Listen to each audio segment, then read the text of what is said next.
Bonsoir à tous, bienvenue sur D8 pour cette nouvelle édition de Voyage au bout de la nuit. Aujourd'hui, je vais poursuivre la lecture des poésies complètes d'Arthur Rimbaud. Et nous en étions au premier texte des années 1870. Et je vais poursuivre un poème qui a été confié à Isambard, qui s'intitule « Le forgeron », qui a été écrit aux Tuileries vers le 20 juin 1792. Je vais donc poursuivre cette lecture et n'hésitez pas à réagir sur les réseaux sociaux avec le hashtag VBN. Merci beaucoup.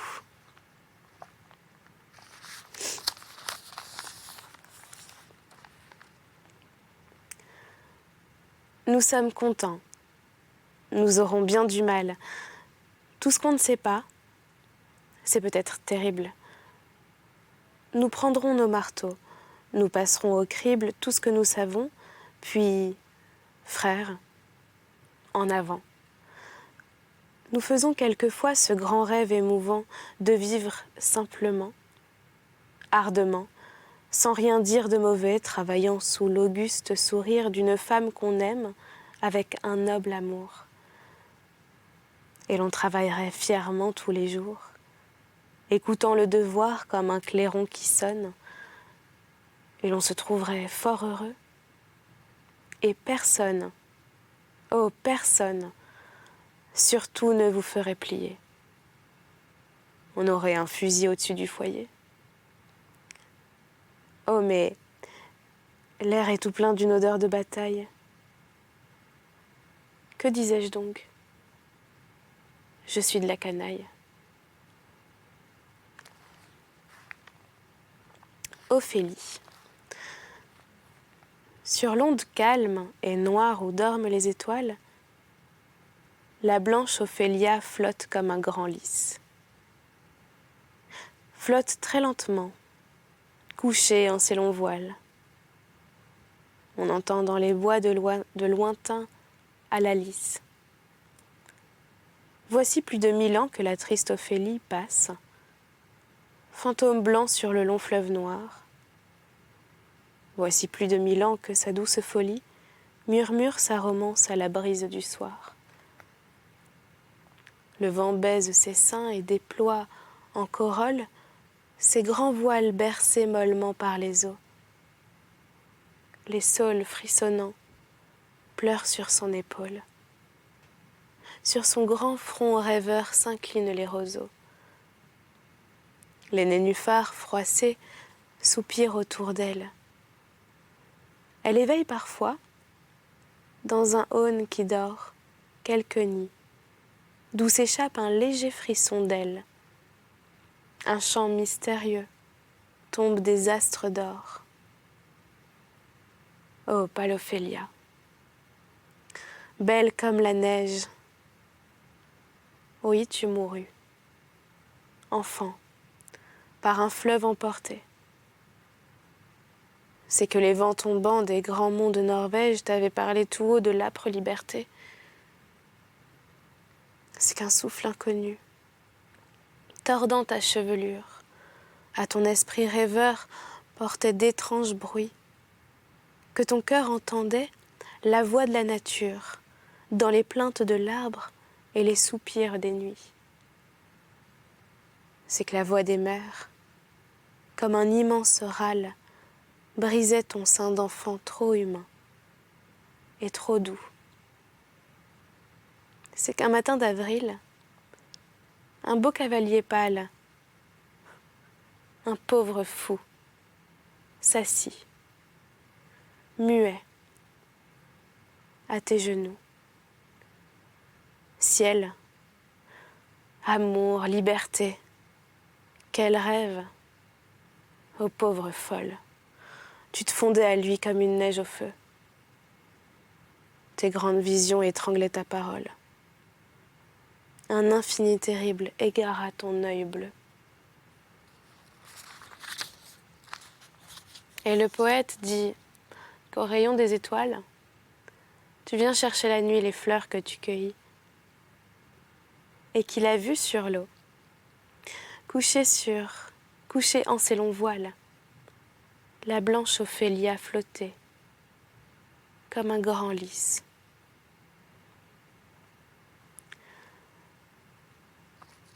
Comédie en 3 baisers.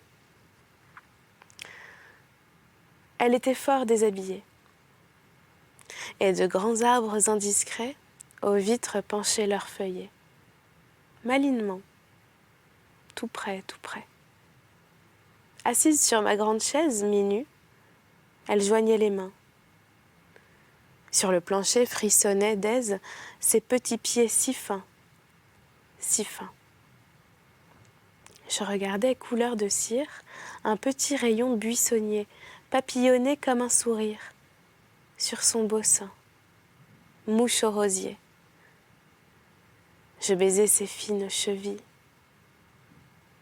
Elle eut un long rire, très mâle, qui s'égrenait en clair trille, une risure de cristal.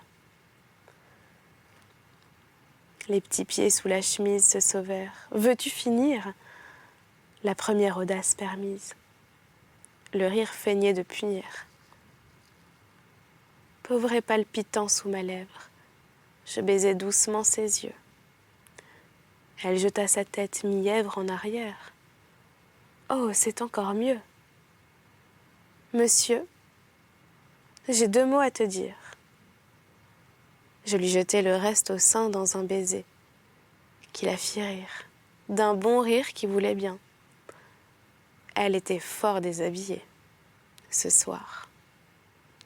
Les arbres indiscrets, aux vitres, penchaient leurs feuillets malinement, tout près, tout près. À la musique. Place de la Gare tous les jeudis soirs à Charleville. Sur la place taillée en mesquine pelouse, square où tout est correct, les arbres et les fleurs, tous les bourgeois poussifs qu'étranglent les chaleurs portent les jeudis soirs leurs bêtises jalouses. Un orchestre guerrier, au milieu du jardin, balance des scacos dans la valse des fifres. On voit au premier rang parader le gandin. Les notaires montrer leurs breloques à chiffres. Les rentiers à lorgnon soulignent tous les couacs. Les gros bureaux, bouffis, traînant leurs grosses dames, auprès desquelles vont, officieux cornacs, celles dont les volants ont des airs de réclame. Sur les bancs verts, des clubs d'épiciers retraités, chacun rayant le sable avec sa canne à pomme, fort sérieusement, discute des traités. Et prise en argent mieux que monsieur Prudhomme, étalant sur un banc les rondeurs de ses reins, un bourgeois bienheureux, à bedaine flamande, savoure, s'habillement en des rêves divins, la musique française et la pipe allemande. Au bord des gazons verts ricanent des voyous, et rendus amoureux par le chant des trombones, très naïfs et fumant des roses, les piou-piou caressent les bébés pour enjôler les bonnes. Moi, je suis débraillée comme un étudiant. Sous les verres marronniers, les alertes fillettes, elles le savent bien, et tournent en riant vers moi leurs grands yeux pleins de choses indiscrètes. Je ne dis pas un mot. Je regarde toujours. La chair de leur cou blanc, brodée de mèches folles, je suis sous le corsage, et les frêles atours, le dos divin, après les rondeurs des épaules. J'ai bientôt déniché la bottine, le bas. Je reconstruis les corps, brûlés de belles fièvres. Elles me trouvent drôle et se parlent tout bas. Et je sens des baisers qui me viennent aux lèvres. Ce que retient Nina. Lui. Ta poitrine sur ma poitrine. Hein? Nous irions, ayant de l'air plein la narine, au frais rayon. Du bon matin bleu qui vous baigne du vin du jour, quand tout le bois frissonnant saigne, muet d'amour, de chaque branche, goutte verte, des bourgeons clairs, On sent dans les choses ouvertes frémir des chairs. Tu plongerais dans la luzerne ton long peignoir, divine avec ce bleu qui cerne ton grand œil noir. Amoureuse de la campagne, semant partout, comme une mousse de champagne, ton rire fou. Riant à moi, brutal d'ivresse, qui te prendrait comme cela, la belle tresse. Oh, qui boirait ton goût de framboise et de fraise, ô chair de fleurs. Riant au vent vif qui te baise comme un voleur, ô rose églantier qui t'embête, aimablement, comme moi, petite tête, c'est bien méchant. 17 ans, tu seras heureuse. Oh, les grands prés, la grande campagne amoureuse. Dis, viens plus près.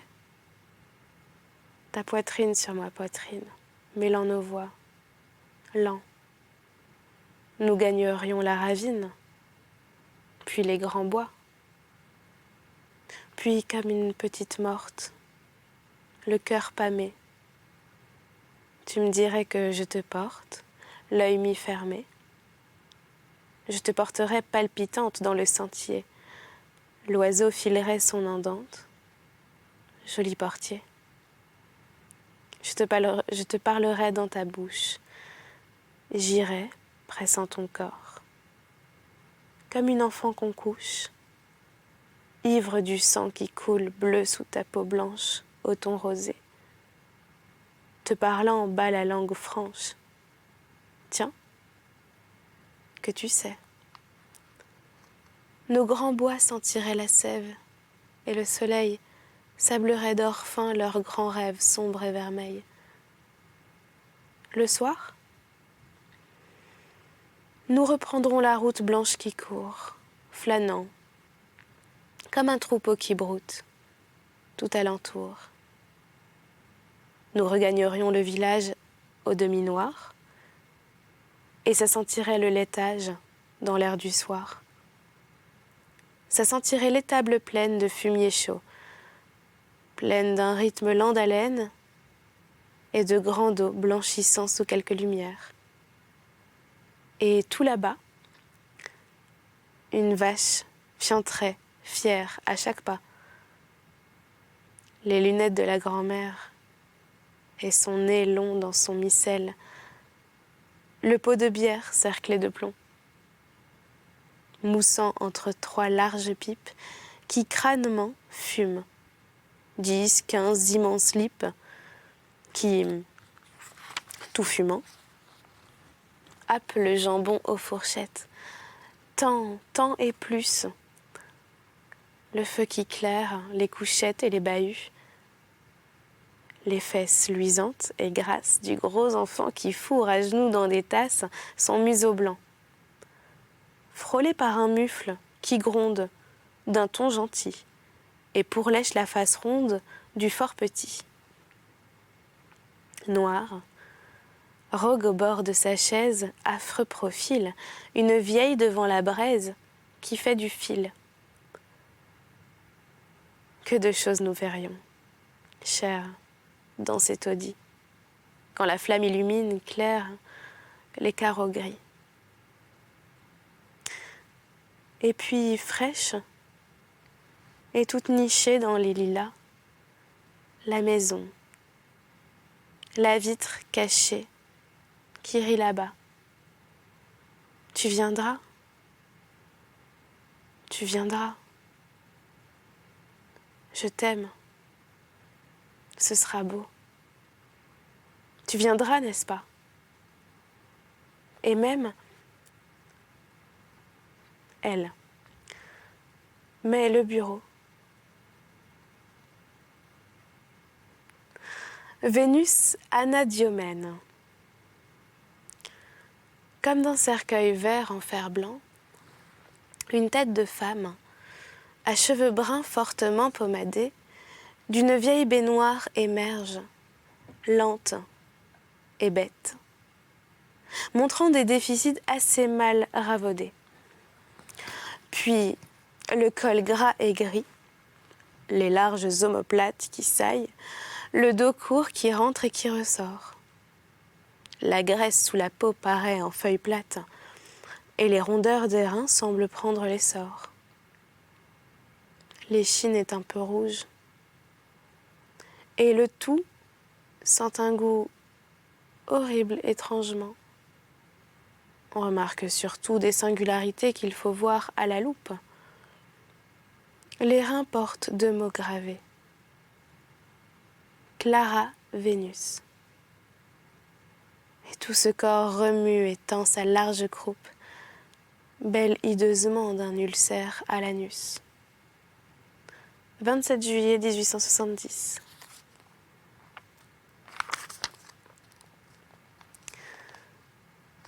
Un cœur sous une soutane, nouvelle. Intimité d'un séminariste. Ô Timothina la binette, aujourd'hui que j'ai revêtu la robe sacrée, je puis rappeler la passion, maintenant refroidie et dormant sous la soutane, qui l'an passé fit battre mon cœur de jeune homme sous ma capote de séminariste. 1er mai 1800, 3 petits points. Voici le printemps. Le plant de vigne de l'abbé bougeonne dans son pot de terre. L'arbre de la cour a de petites pousses tendres comme des gouttes vertes sur ses branches. L'autre jour, en sortant de l'étude, j'ai vu à la fenêtre du second quelque chose comme le champignon nasal du sup. Les souliers sentent un peu, et j'ai remarqué que les élèves sortent fort souvent pour 3 petits points dans la cour. Eux qui vivaient à l'étude comme des taupes, rentassés, enfoncés dans leur ventre, tendant leur face rouge vers le poêle, avec une haleine épaisse et chaude comme celle des vaches. Ils restent fort longtemps à l'air maintenant, et quand ils reviennent, ricanent et referment l'isthme de leurs pantalons fort minutieusement. Non, je ne me trompe, fort lentement. Avec des manières, en semblant se complaire machinalement à cette opération qui n'a rien en soi que de très futile. 2 mai. Le sup est descendu hier de sa chambre, et en fermant les yeux, les mains cachées, craintif et frileux, il a traîné à 4 pas dans la cour ses pantoufles de chanoine. Voici mon cœur qui bat la mesure dans ma poitrine. Et ma poitrine qui bat contre mon pupitre crasseux. Oh, je déteste maintenant le temps où les élèves étaient comme de grosses brebis, suant dans leurs habits sales, et dormaient dans l'atmosphère empuantie de l'étude, sous la lumière du gaz, dans la chaleur fade du poêle. J'étends mes bras. Je soupire, j'étends mes jambes. Je sens des choses dans ma tête. Oh, des choses. 4 mai. Tenez hier, je n'y tenais plus. J'ai étendu, comme l'ange Gabriel, les ailes de mon cœur. Le souffle de l'esprit sacré a parcouru mon être. J'ai pris ma lyre et j'ai chanté. Et c'est là que nous allons arrêter cette lecture pour aujourd'hui. J'espère que vous l'avez appréciée. N'hésitez pas à réagir suite à cette lecture sur les réseaux sociaux avec le hashtag VBN. Merci beaucoup, je vous souhaite une très bonne nuit ou une bonne journée et à bientôt.